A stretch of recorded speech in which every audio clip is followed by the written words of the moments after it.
आज देश की बॉर्डर तो सिक्योर कर सकते हैं, हमें उसका चिंता नहीं है, ना हमें पाकिस्तान की चिंता है ना चाइना की चिंता है। हमें आज अपने शहीद बॉर्डर पे शहीद हो रहा है और देश के अंदर जो भ्रष्टाचार और जो कैंसर के तरह जातिवाद फैल रहा है वो आने वाले पीढ़ी के लिए बहुत खतरनाक है। बहुत किया आपने, चोर गुंडों को सत्ता दी, बहुत संसद में बिठाया। अभी एक दफ़ा आप हमारे फौजी को ये मौका दो। हाँ, हम कभी फौजी आपको धोखा नहीं देंगे, हम ये हमारा देंगे, गद्दारी नहीं करेंगे, ये हमारा वादा है। जय जवान जय सरकार ने कहा कि कंपनियों में इसमें नौकरी देंगे, लेकिन वो भी प्रतिशत पूरा नहीं दिया। और किस कंपनियों में देंगे? अडानी अंबानी के लिए तैयार कर रहे हैं क्या? जनता का पैसा हो रहा है तैयार, और सैनिक जो 4 साल के लिए तैयार किए जा रहे हैं, 4 साल के बाद रिटायरमेंट के अडानी अंबानी के कंपनियों में लगाया जाएगा फ्री में। जनता का पैसे के कारण वो फ्री में पूंजीपतियों को मिलेगा, उसका ये इनका मतलब है। अंतिम श्वास तक हम देश के भले के लिए लड़ेंगे। तो अभी हमें ज़रूरत महसूस हो रही है कि इन राजनीतियों को हटाओ और सैनिकों का एक शासन, जय जवान जय किसान का शासन बनाओ, तभी रोजगार को रोजगार में, बेरोजगार को रोजगार मिलेगा और अत्याचार खत्म हो जाएंगे, सबसे सर्वसामान्य को न्याय मिलेगा।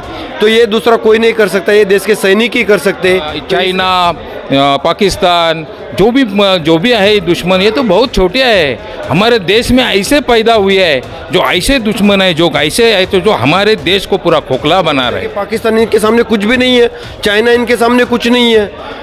तो क्या है, ये सबसे बड़े देश के लिए धोखा है कल के भविष्य के लिए। जब देश के अंदर ही कैंसर पल रहा है तो आपके देश कैसा सुरक्षित रह सकता है, आपकी बॉडी कैसी सुरक्षित रह सकती है? तो मैं नमस्कार, आप देख रहे हैं जनता टाइम्स, मैं हूं आपके साथ प्रेम शंकर। यकीन मानिए, जब देश का फौजी और देश का किसान सड़कों पे हो या फिर राजनीतिक लड़ाई कर रहा हो, तो सोचिए देश में जो सत्ता है वह सही काम नहीं कर रही है। इस वक्त जो हमारे पीछे आप देख रहे हैं, देश के वो फौजी हैं, देश के वो जवान हैं जो पहले सरहद की रक्षा करके अब देश को बचाने के लिए एकत्रित हुए हैं। हम इनसे बातचीत करते हैं। क्या नाम हुआ सर आपका? नारायण अंकुश है। आज आप लोग राजनीतिक पार्टी के लिए बढ़ रहे हैं आगे, क्या लग रहा है कि क्या देश में राजनीति जो है वो ठीक नहीं चल रही है, या देश में जो सत्ता है वो सही से काम नहीं कर पा रही है? मैं पिछले 10-15 साल से देख रहा हूँ कि इन्होंने राजनीतिक मुद्दा जो विकास का होना चाहिए, उसके बाद शिक्षा का होना चाहिए, आरोग्य का होना चाहिए, जो भ्रष्टाचार खत्म करने का होना चाहिए, ये मुद्दे देश के लिए चाहिए, युवाओं को रोजगार का चाहिए। अभी मुद्दा एक ही इन्होंने बचा दिया, हिंदू मुस्लिम मस्जिद मंदिर। ये कौन सी बात हो गई है? आज हमें हिंदू मुस्लिम, आज हम पूरे सैनिक, देश में कोई भी आपत्ति आ गई तो हम पहले फेस कर लेते, चाहे आपका भूकंप आ जाए, जहाँ पर के आक्रमण आ जाए, सब कुछ हम पहले फेस कर लेते। तो आज ये कि उससे ज़्यादा हम आज देश की बॉर्डर तो सिक्योर कर सकते हैं, हमें उसका चिंता नहीं है, ना हमें पाकिस्तान की चिंता है ना चाइना की चिंता है। हमें आज अपने शहीद बॉर्डर पे शहीद हो रहा है और देश के अंदर जो भ्रष्टाचार और जो कैंसर के तरह जातिवाद फैल रहा है वो आने वाले पीढ़ी के लिए बहुत खतरनाक है। इसीलिए हमें आने वाले भविष्य, आने वाले जो हमारे बच्चे, इनका भविष्य सुजलाम सुफलाम जाने के लिए हम आज पूरे देश के सैनिक एक साथ आ रहे हैं।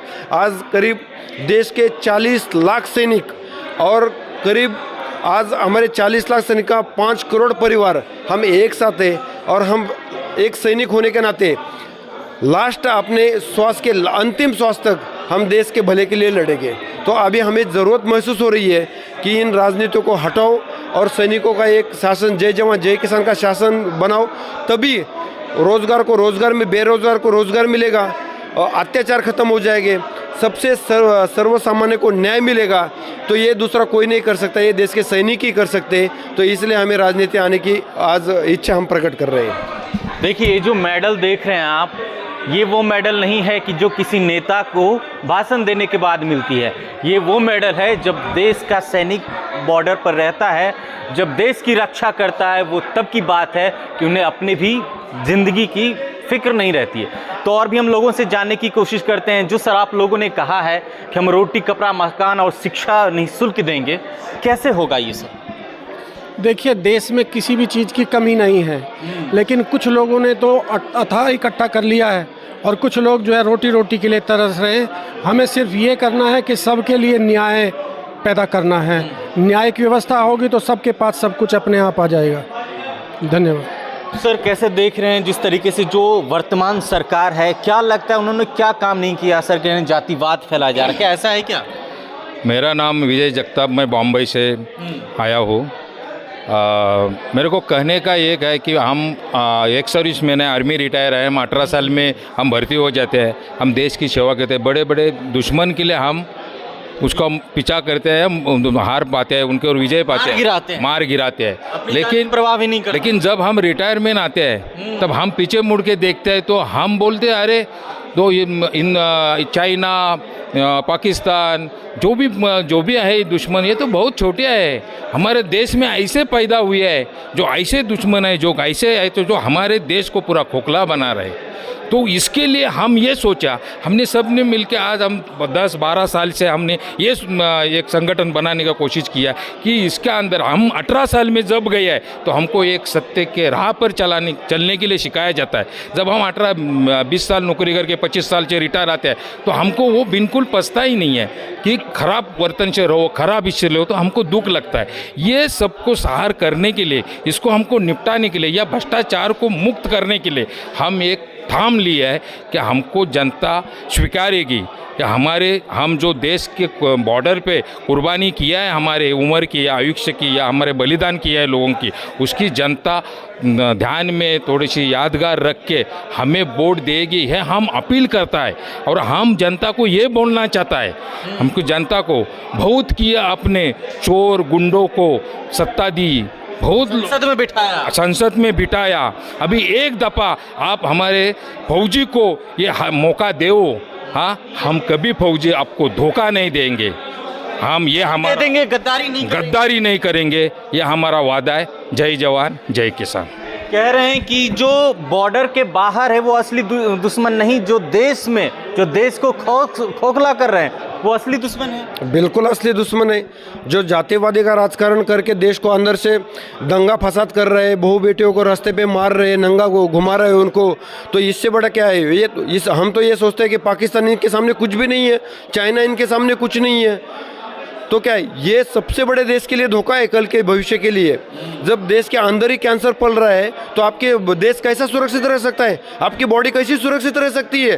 तो मैं भी ये कहना चाहूँगा कि देश के बाहर से ज़्यादा ये देश के अंदर वाले दुश्मन है कि जो हिंदू मुस्लिम के ऊपर दंगल करवा रहे हैं, हिंदू मुस्लिम के ऊपर बेगुनाह को मार रहे हैं। तो ये बिल्कुल, मैं इसको बिल्कुल इनका मैं तिरस्कार करता हूँ। अच्छा सर, जो आप देख रहे हैं कि जो सेना के जवान थे, बीते दिनों अग्निवीर जवानों की भर्ती हुई थी जो भी शहीद हुए हैं पंजाब में, उनकी जो शव है, आप कह सकते हैं जो पार्थिव शरीर आई, उन्हें भी राजकीय सम्मान वगैरह नहीं दिया गया, एम्बुलेंस छोड़ के चली गई। बिल्कुल, इसका हम लोगों ने विरोध किया था। अग्निवीर की जो 4 वर्ष की योजना है, पहले कहा था जो सैनिक 18-18 साल 20-20 साल अपनी सेवाएं देता है, 4 साल में वो जब सेवा देगा, रिटायर होगा, उसके बाद करेगा, उसके कोई योजना नहीं है। सरकार ने कहा कि कंपनियों में इसमें नौकरी देंगे, लेकिन वो भी प्रतिशत पूरा नहीं दिया। और किस कंपनियों में देंगे? अडानी अंबानी के लिए तैयार कर रहे क्या? जनता का पैसा हो रहा है तैयार, और सैनिक जो 4 साल के लिए तैयार किए जा रहे हैं, 4 साल के बाद रिटायरमेंट के अडानी अंबानी के कंपनियों में लगाया जाएगा, फ्री में, जनता का पैसे के कारण वो फ्री में पूंजीपतियों को मिलेगा। उसका ये इनका मतलब है। जो देश के दुश्मन हैं उन पे तो आपने विजय पा लिया, लेकिन जो सत्ता के दुश्मन हैं उन पे कैसे विजय पाएंगे? उन पे एक ही रास्ता है जो डेमोक्रेटिक का रास्ता है, प्रजातंत्र का रास्ता है। वो रास्ते से हम चुनाव लड़ेंगे, चुनाव जीतेंगे, संसद में जाके बैठेंगे और वो गुंडे और बदमाशों के लिए उनका वहाँ पे जो है बंदोबस्त करेंगे।